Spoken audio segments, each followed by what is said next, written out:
Bon, le référendum catalan qui se déroule sous forte présence policière. Ah oui, vraiment, c'est le jour J, ce fameux référendum sur l'autodétermination de la Catalogne qui se déroule présentement. On va aller rejoindre tout de suite en Catalogne Maître Maxime Laporte, qui est président de la Société Saint-Jean-Baptiste. Bonjour, Maître Laporte. Bonjour. Alors, décrivez-nous, qu'est-ce qui se passe un peu ce matin? Quel est l'état de situation? Eh bien, le climat est très tendu, vous l'imaginez. Évidemment, Pardon, vous m'entendez encore? Oui, continuez. Donc, la Guardia civile espagnole, a entrepris littéralement de réprimer l'exercice référendaire en fermant par la force des bureaux de vote, en enlevant des urnes. Et puis là, aux dernières nouvelles, on a même entendu qu'il y avait des tirs de balles de caoutchouc sur toutes ces personnes qui pacifiquement résistent, souhaitent exercer leur droit de vote.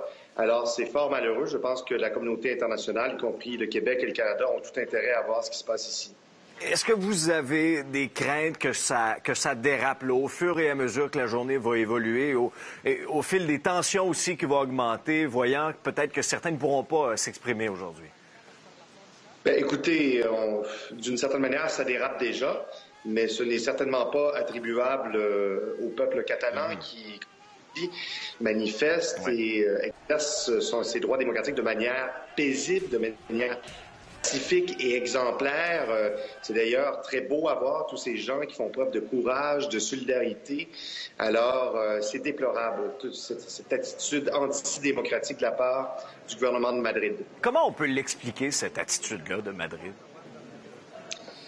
Il y a sans doute des raisons historiques qui sont assez lourdes, qui pourraient être fournies pour expliquer le tout. Vous savez, l'Espagne a connu un régime autoritaire sous le général Franco.